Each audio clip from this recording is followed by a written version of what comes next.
there is no way in hell that I'm going to be manipulated by you anymore. And you really do get your power back when you... In a world of hurt and pain, we find a way to break the chain. A caring heart, a guiding light, lead us through the darkest night. With preservation in our soul, we'll rescue those who've lost control. Escape the grip of a narcissist on our journey to recovery bliss.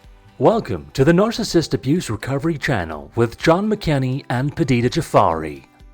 Padita, my friend, how are you doing? I'm doing well. How are you? Wonderful. You're the vacation girl. Yes, I was on vacation for 2 weeks in Palm Beach, Florida, so it was kind of nice. I have to be honest. I'll tell you what I know about Florida. Florida doesn't suck. I love it there. The weather was great. We had really good lunches and dinners with my husband's clients, and I got to see my sister-in-law, so it was really, really a great time. And there are other people you saw as well while you were there too. Now, we ought to preface this. I mean, you're in Cali, right near LA, so seeing celebrities and the like is not unusual for you, but you saw more in Florida than you did in Cali. Yeah, it was actually amazing. Don't want to mention any names, but yes, I got to have a couple celebrity sightings. Sounds like a good time. Well, I've been holding down the fort here in Georgia. We have absolutely beautiful weather for November. It's been 80s in the middle of November, which has been amazing. All the trees. I drove up to the mountains a couple of weeks ago, and there's a really nice ride up. We call it Blood Mountain Run, but I went up to the top of Blood Mountain, and it was absolutely just so beautiful to see all the leaves. And it was I have an old Miata and had a top down, and it was just fantastic. I couldn't ask for better. Wow. That sounds like a great ride, and I'm really excited today about our topic. This one could be called taboo a little bit. Yeah, I think so. I think it I- is taboo. I don't know that I've ever seen somebody do a podcast kind of specifically on this. And the fact that I'm a boy and you're a girl, I think is going to lend some good insight to this. And what we want to talk about today is we want to talk about how narcissists approach sex and the impact of the way they approach sex on relationship. So, you've talked some about your narcissist ex and some of his issues. I've talked a little bit about mine as well, but we really haven't kind of done a deep dive on it. And there's a reason. Well, there's a reason we kind of haven't done it. One, it is a little taboo, but more than that, there's a reason to go do it. And the reason to go have this conversation is because it really is one of the things that most impacts a relationship with a narcissist. If you're married to one or in a relationship with one, this ends up being one of the most problematic spots. I saw a famous motivational speaker once, and he said this. He said, "Sex is only 10% of a marriage, but it's the top 10%." And it kind of is true. And when it goes upside down, particularly in relationship with a narcissist, I mean, everything goes upside down with them. But this is a place of real wounding and real damage and real abuse for people who are the victims and married to the narcissist or in relationship with them. Yeah, I agree. I mean, they definitely use sex as a way to control, manipulate, and make you do things that maybe you're not comfortable with. So they definitely use it as a weapon against Mm-hmm. you. I think, something, as we kind of have talked through this and we even jot some notes about some things, I think that I'm looking at my page here. Those are the first two notes on my page. And I think that is the overarching premise in absolutely everything we have to say today about how narcissists approach sex, and that sex should be a loving act, but sex for a narcissist is not a loving act and is always controlling and always manipulative and is used as a weapon to muscle you around. Yeah, I mean, you are, to a narcissist, you're either a possession or property. You're not really a person that they cherish. Mhm. And It's like slavery. It really is an almost a kind of slavery. They think of you as a slave or a pet or something like that to manipulate and push around. right. So you can see that if that's the way that they view you, then in the bedroom, that carries through to the bedroom, right? So they're not treating you any differently than they did outside of the bedroom. And so, you know, it's really difficult for victims of narcissistic abuse to sort of understand this and then heal from it, because now something has happened. Not only are they being yelled at and manipulated emotionally, they're also being sexually abused. Yes, and ultimately, the way they approach sexual relationship with their victims and with anybody, right, they choose to have sex with, is is upside down of of the way most people in a loving relationship approach it. And, I do think that in a sexual relationship, it's hard to hide. And narcissists are always hiding, and it's very difficult for them to hide in sexual relationship, their lack of love for you and their disdain for you, perhaps even hatred of you or jealousy of you. These kinds of things are very, very hard to hide. And I think ultimately these kinds of things come out in sexual relationship very, very quickly, particularly after the love bombing stage is over. I would say that by and large, initially, um, most narcissists up front are reasonably sexual to try and lure you in. I know that was the case in my relationship with my ex. Um, there were places we didn't go for sure, because again, I was raised a Christian, and there were things I was certainly not going to go do. Um, but she was very sexual up front, um, until I put a ring on her finger, and then it kind of ended.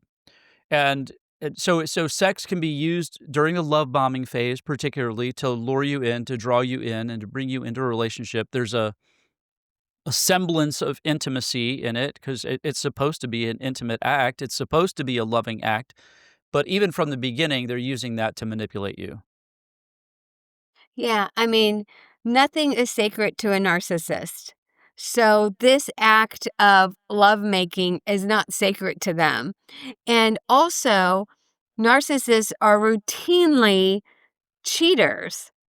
So they will have relationships with you if they're dating you and somebody else that you might not even know about. And in a marriage, they tend to cheat. So it's not like a one-to-one person act. For them, the married narcissist is still single in their mind. And so how can it be sacred to them when they're doing it with multiple people? And sacred's a really good word for I mean ideally how sexual relationships should go between two people. It's meant to be kind of a very loving and a very intimate act, and you come in with these expectations of what sex should be like, and it's not ultimately. You wind up getting in, and it's kind of other than what you expected. Or during the love bombing phase, they're very engaged with you, very sexual, and then once they hook you, that kind of ends. And we should say this too, and because of their lack of sacredness in their approach to it, they don't really care who they experience it with as far as they're concerned. You would hope that that intimate act, and by the way, when you're marrying, you're kind of saying, "I'm only going to have sex with this person," and they're like, you know, they don't care. It's like I go do the laundry with somebody else. I go to a restaurant with somebody else. Why can't I have sex with somebody else? So this lack of sacredness in it, this lack of love in it, really does become a problem because oftentimes narcissists will cheat, as I know that was the case in your particular situation. Yeah, I mean, it wasn't just cheating with other women, it was also cheating with men.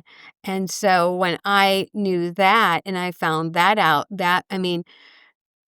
talk about the pain that, went that I had to experience because Yeah. I finally said to myself, there's nothing I can do. because this person doesn't really want me and they don't really know themselves. And so it's really demoralizing. And that's why it took me another 8 years before I met my husband, because I didn't really even trust myself to make another decision on remarriage. And so I believe that narcissists are cheaters. If they're not cheating with if they're not cheating with the opposite sex, they're cheating you somehow with gambling. Mm-hmm. They're cheating with alcohol, drugs. Or cheating emotionally, right? So there's emotional cheating too. Right. I mean, they live this double life. And whether you know it or not, sometimes people don't know it until after the fact, after they leave the narcissist, and then somehow they find out that the narcissist did all these things behind their back. Mm-hmm. And so, yeah, there was absolutely, this person just didn't cherish our relationship. I obviously had to be very monogamous, but he could decide not to be, and he wouldn't even let me know. So it wasn't like I knew Mm-hmm. this and I could consent to it. Everything was behind my back. Yeah, and if you confront them on this, they will often pretend it didn't happen, regardless of the kind of cheating. I know my ex, I think I've shared on several occasions, I had these rare moments of honesty with her, and one of them was where she confessed to me that she had an obsession with an ex-boyfriend and was looking all over for him and stuff like that. Was almost, looking for him in the stores and, wanted to run into him and even talked about going to visit his place of employment. And perhaps grew a conscience over it and told me she about this, and I prayed for her and loved on her. I said, "This is something we can work through." And then 2 days later, she goes, "I don't even know what you're talking about." Like, that conversation never happened. So they approach these kinds of things with a ton of denial if you do confront them. And, you talk about your ex and his interests. I think that narcissists bring to the table extremes in sexual behavior almost no matter what. I agree. I actually put one of the notes that I made was they're hot and cold type of people. They And are. so exactly what you're saying, extremes. They're either hot or cold. And it's like you don't know day by day by day what version of them you're getting. Mhm. And they're taking you on a ride one way or the other. They can be taking you on a ride that's very sexual, but also cheating. I'd spoken to a guy not long ago who was working in the home while his wife she had a job where she traveled to all kinds of places, and he got a credit card notice on his phone that was to someplace local, and it gave the business name, and he found out that it was a brothel and that his wife was actually in this brothel while he was home watching the kids. So there are these extremes. They can either be hypersexual and experiencing all this with other people and cheating on you, and then I think the covert narcissist on the other end, who's trying to protect their persona more than anything else, go the other way, and they are the opposite of sexual. They're kind of not sexual at all. And that was more the case with my ex than anything else, particularly the last 10 years of our marriage. She was like, "Yeah, I'm done." And there was nothing that could move her from it. She never brought interest to it one way or the other. There was never a desire for it. Um, and I think for her, it was probably another place where she felt like she had to hide. Yeah. Also, I want to mention too that when you break up with the ex, if you ever get the courage to actually do it and break up with the narcissist, what they will do again is they'll use sex as a way of connecting back to you. So that's why, they'll say, "Oh, I love you." They'll take you to dinners and love bomb you again and then use sex to connect you again. And for women, Yeah. that is an emotional connection that you have with the person, and then that loop starts over again. So that's why we stress so much on this show to go no contact, because if you go no contact, you And don't. that means no sex, right? Right. Either, right? No No, contact means no sex. no communication, no sex, not seeing them, not viewing their social media, shutting everything down. If you get triggered by them and if they come back through DMs, direct messages, then shut down your social media. It's okay to Right. do that, and we give you permission to do that because you almost have to go into this stealth mode and become invisible for them to just move on from you. And mind you, I've been divorced 15 years and my ex still sends me DMs. Recently, when I was in Florida, he sent me one through Facebook. And I don't even Oh use my my. Facebook. And he said something like he was traveling through Palm Springs and it made him think of me. And so I read it and Wow.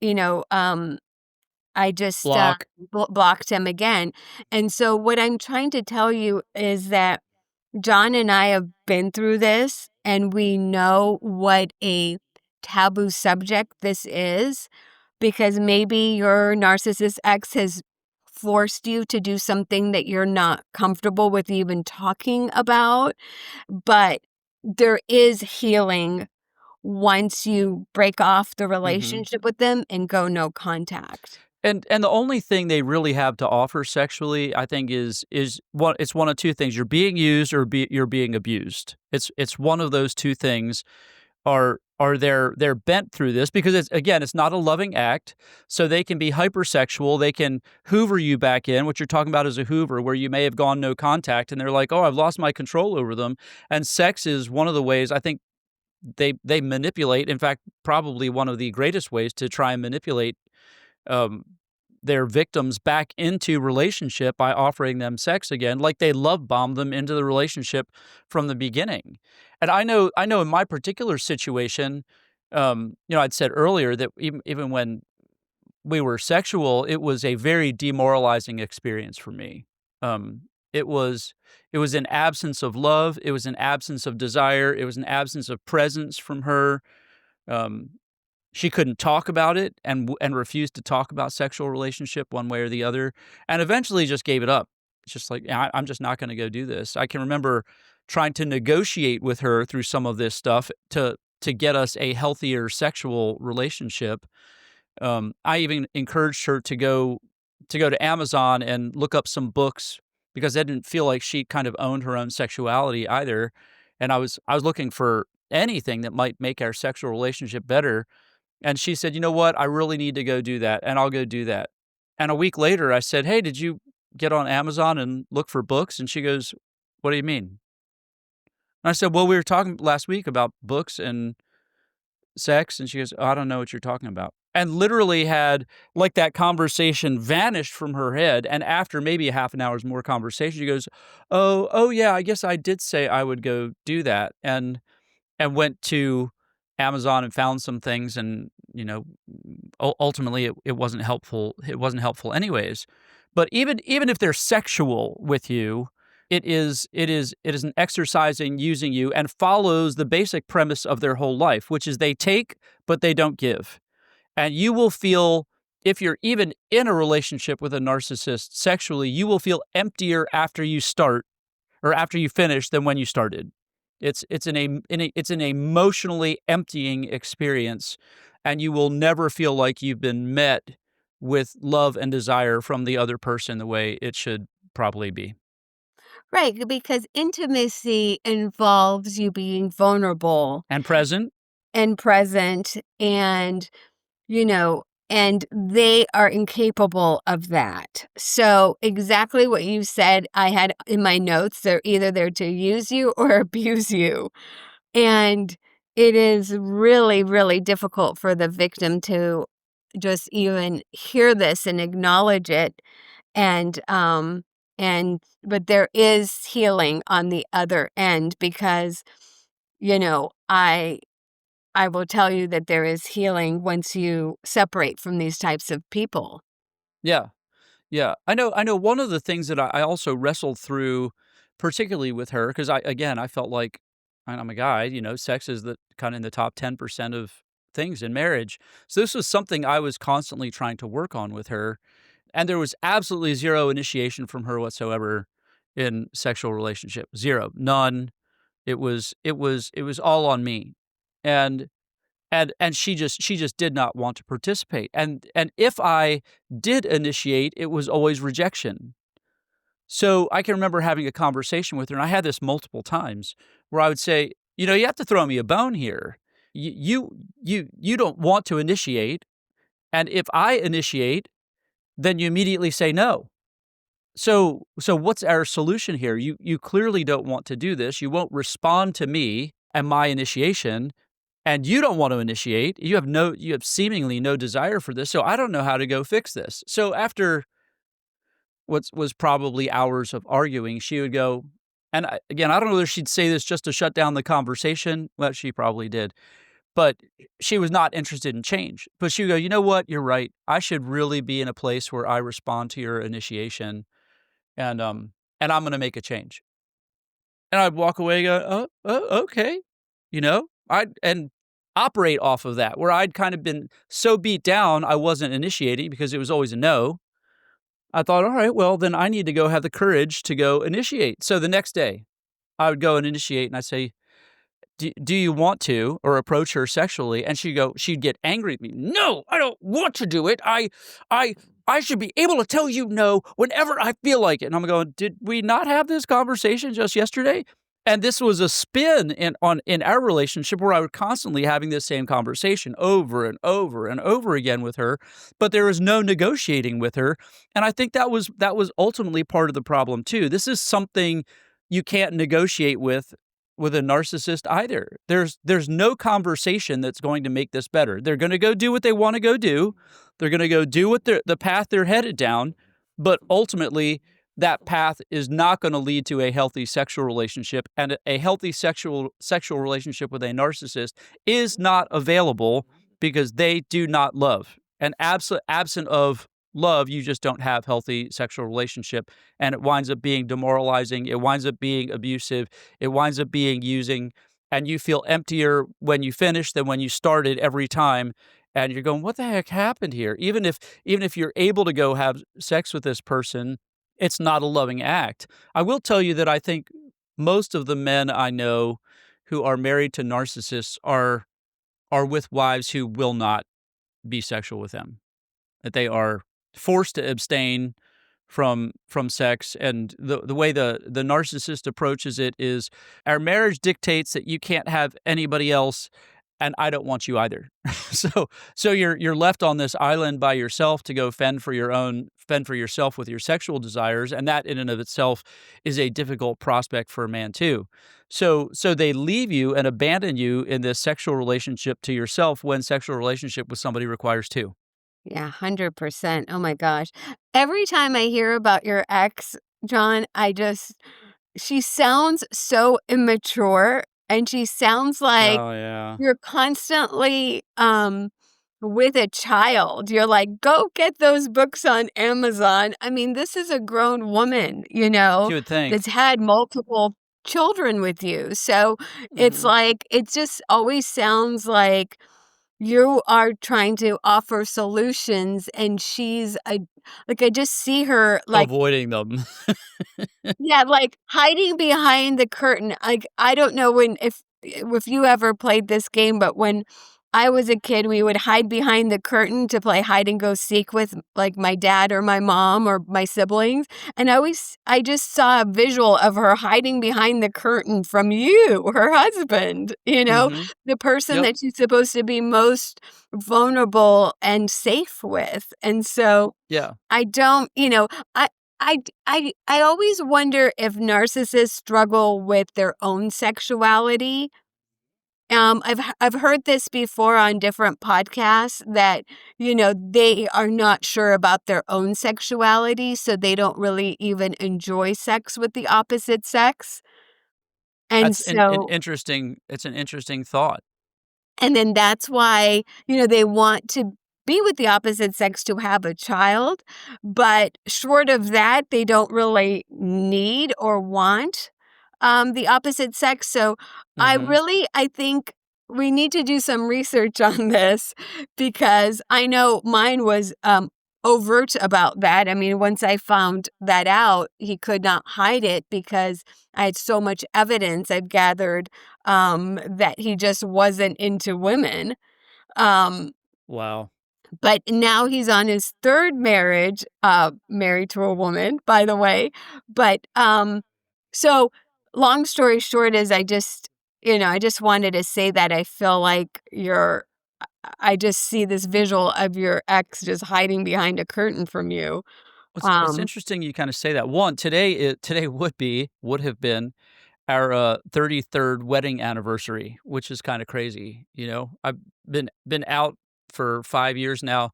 And as I thought about that today, and I thought today would have been our anniversary, and my mind kinda drew back for just a minute. I want you to know that I don't dwell on this stuff at all. The way I feel about my divorce is, "Woohoo!" I literally jumped for joy when I heard that I was divorced, and there's no turning back. I'm still to this day very glad I did it, but, what would have taken place today is you would have had her wanting to go celebrate for our anniversary, sitting across the table from somebody she absolutely has no desire to know and no love, and me sitting there going, "Why the fuck am I here?" Because we don't have a relationship, and it was this pretending. Anniversaries and Valentine's Day were always the hardest for me. One, because I always struggled to find a card that didn't lie.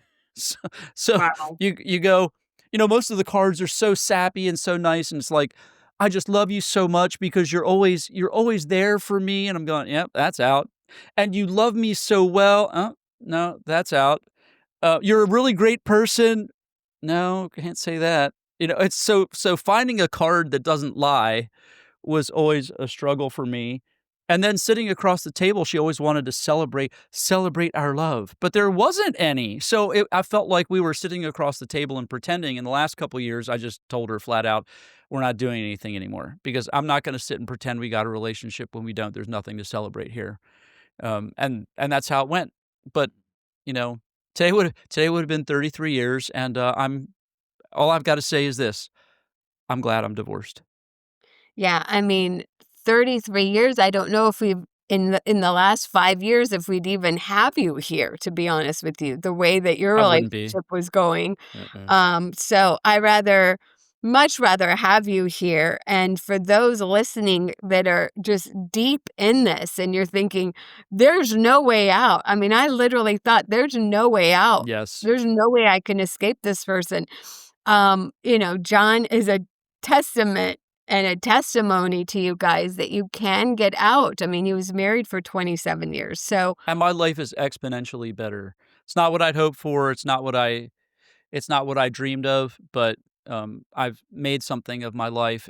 My friend says this to me all the time, "The greatest thing you can do is to have a great life afterwards," and I've certainly strived to go do that and make the most of my life, post-divorce, and my life is peaceful. That's more than anything else. I gotta tell you, my life is peaceful, and this sex stuff we're talking about, while I'm not in a relationship with anybody right now, I still have peace. I don't have this nonsense going on, this pretending, this I really I wanna say this: narcissists violate sexual relationship one way or the other.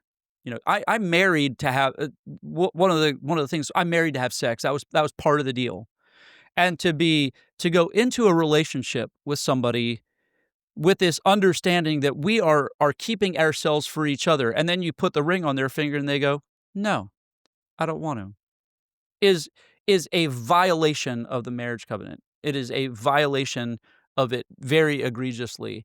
And it's bait and switch. It's you sign up for one thing and they give you another, and it's very hard for you to go manage because your options are, well, I can go cheat, which is not a good option, and I wouldn't ever recommend that, or I can go live kind of without sex completely when I'm married for that to be a part of the relationship. It is a complete and total violation of sexual relationship, even not having sex.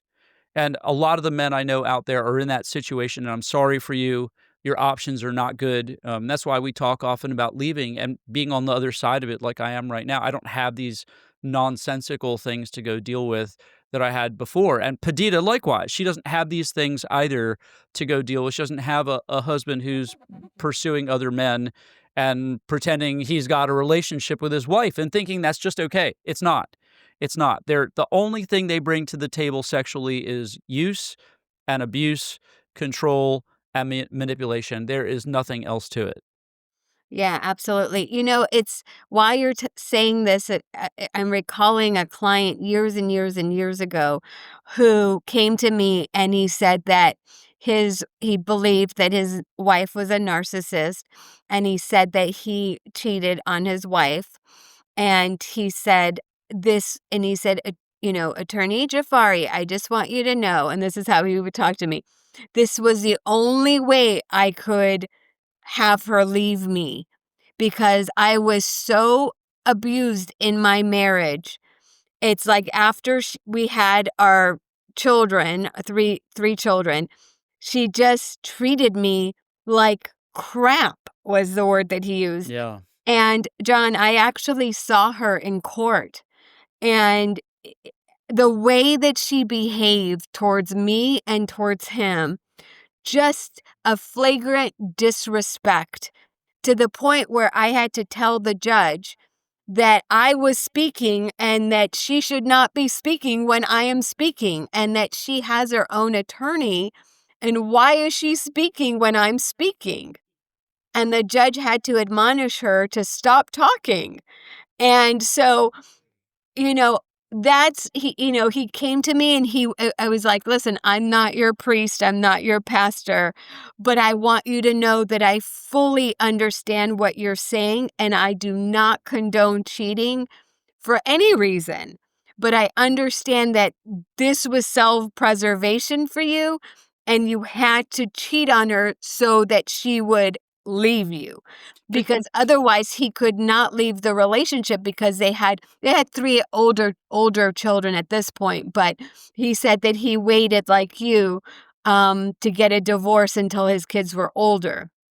Can you imagine, and this is not the first time I've heard this, can you imagine it being so bad that you violate you're like, I have to violate my own conscience and cheat with somebody else to get rid of them because they won't leave any other way. How desperate a place is that to have to even think that or to begin to pursue that because again, you just want to get out. And there's seemingly no other way to go do it. I know, I mean, if I hadn't filed for divorce, my ex would have never left. Zero. She would never have Same, left me. same. They'd have continued. She'd have continued to abuse me. She'd have continued to disrespect me. She'd continue to not have sex with me. She'd continue to gaslight me. She would have continued to lie, deceive, spat in my face once. All this stuff was commonplace in our relationship. And the only guarantee I had for relationship in the days ahead was that she would continue to do it, and probably more than she did before. That was Right. that was the only promise. Absolutely. I mean, same with me. I don't believe that my ex ever would have wanted No. the divorce. Even to this day, he says he didn't want the divorce. Um, because why would they give up their perfect supply, right? They have you hostage in the relationship, and they get to do whatever they want to do. So really, you're the one that is held hostage. And so, um, again, I want to say this very clearly. I do not condone cheating, and I told my client that, but I also told him that I understood because of the relationship that I had. And Yeah. so, you know, it's best to just cut your ties and leave this person, because we also know, and there was a study done, that narcissists actually get worse with age. They do not get better. So if Mhm. you're in this relationship and you're thinking it's going to get better, you know, it's not. They get worse as they age. And so mine and John's decision to file for a divorce was not taken lightly, and No. it really was the last opportunity to get off of the Titanic that Yeah. we were on with these people, these The narcissists. the tendency is to want to try to converse these things out and to bring resolution and clarity, and that's what normal people do. That's what people do who have truth at the center of their being. The only way I know to describe the way a narcissist operates, and you'll forgive the illustration here, but I love watching Star Trek. In the original series, there was this alternate universe where Kirk and Spock and his crew were actually all evil. Like they were it was a ship of destruction. They were destroying people who were marginalized, and it was the opposite of their exact character. And when Kirk and a couple of others who were in maybe Spock, no, I get it wasn't Spock, maybe Scotty, got in there, they would give these people truth. They would give them, they would go, why don't we be peaceful here instead of aggressive? And it sent these people into absolute chaos because they didn't know what to do with the truth. And ultimately, narcissists are just like that. It is opposite world when you're having a conversation with them. They don't want resolution. They don't want this fixed, and ultimately they're going to go do what they're going to go do, and you're going to have to go live with it one way or the other. And you either and ultimately you get to a place where you go, I can't live with this anymore, and it couldn't be any more true than sexually. I can't do this anymore. I can't handle being demoralized anymore. I can't handle being used anymore. I can't handle being abused anymore. And this is a big part of it. And truthfully, most sane people would know that if you decide you're going to go outside the marriage and have sex like narcissists often do, the relationship is over. The marriage is over. And likewise, if you decide you're not going to have sex, guess what? The relationship is over. You can't you there's no place to go from here. There's no negotiating it one way or the other. If you approach them because they're hypersexual and they're off with other people, they're going to pretend it didn't happen. If you approach them because they're not having sex, they're not going to go do anything with it, and they're going to continue to try and manipulate. You might get a bone thrown at you if they want you to go do something, or if they think you're going to leave. But that's it. And unfortunately, your only option, to the best of our understanding, counseling doesn't work, therapy doesn't work. The only option you have is to leave. And like we've talked about here, there is peace on the other side, and we hope, we pray that peace for you. Yeah, I mean, like you said, 5 years divorced, and you're not No regrets. you're not in a relationship now, but you also don't have to prove your worth to someone. You don't have to do the negotiating that never gets any resolution. It's just you, and I can tell you as one of your best friends, Yeah, that you have a lot of peace, I do. And so and I had a lot of peace and it's wonderful when you are just on your own, because these people bring so much chaos and craziness, the sheer amount of craziness. Um, you're gonna laugh at this, but last night I discovered something on TikTok.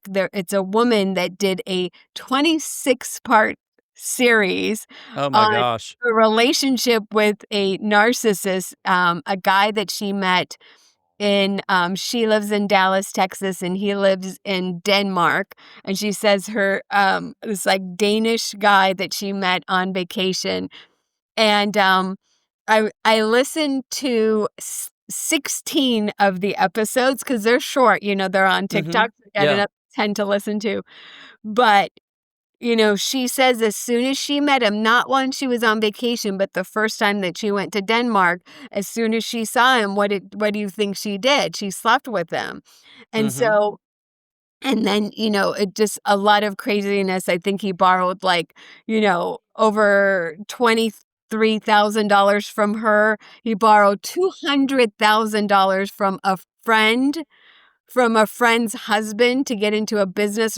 And then she finds out like a year and a half into the relationship, now they're married. She finds out that he's got a gambling addiction.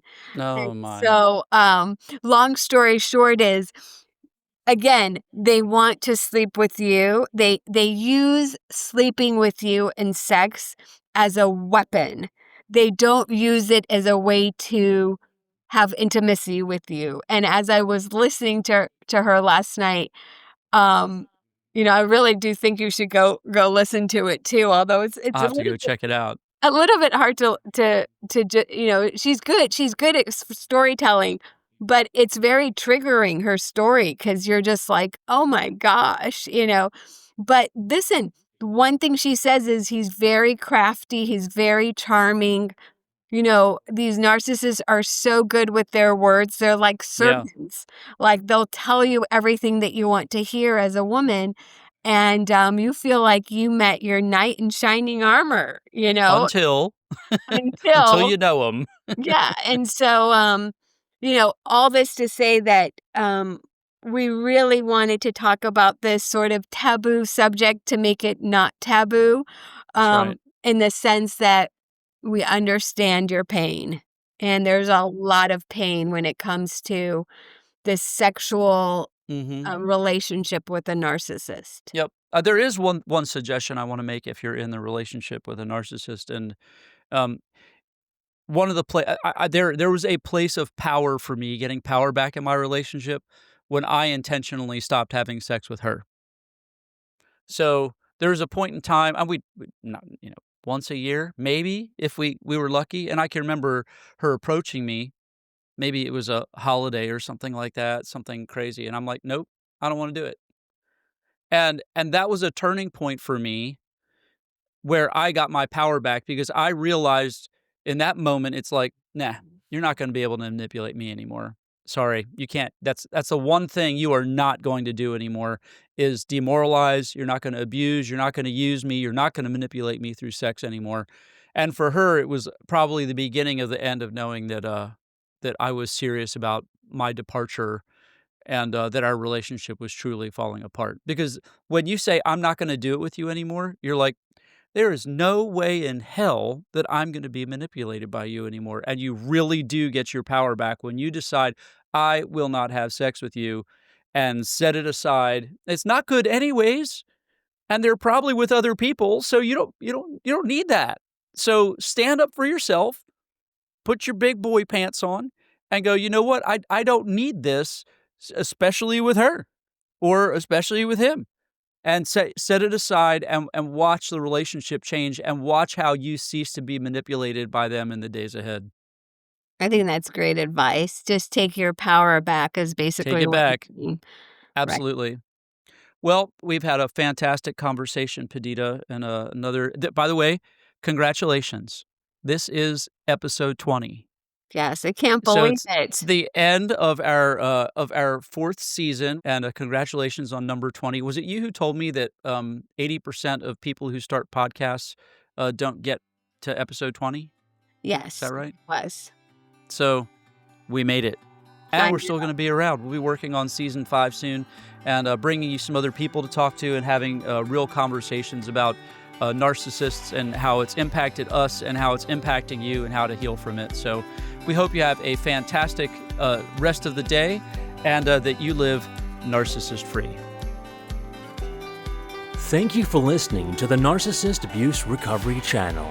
Be sure to follow and subscribe wherever you get your podcasts.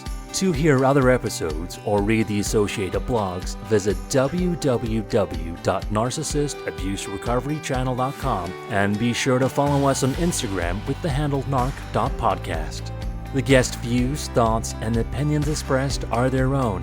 The information presented is for general informational purposes only and is not intended to be legal advice. The co-hosts are not licensed therapists. Seek professional help, as information is often state-specific. The Narcissist Abuse Recovery Channel is produced in studios in California and Georgia.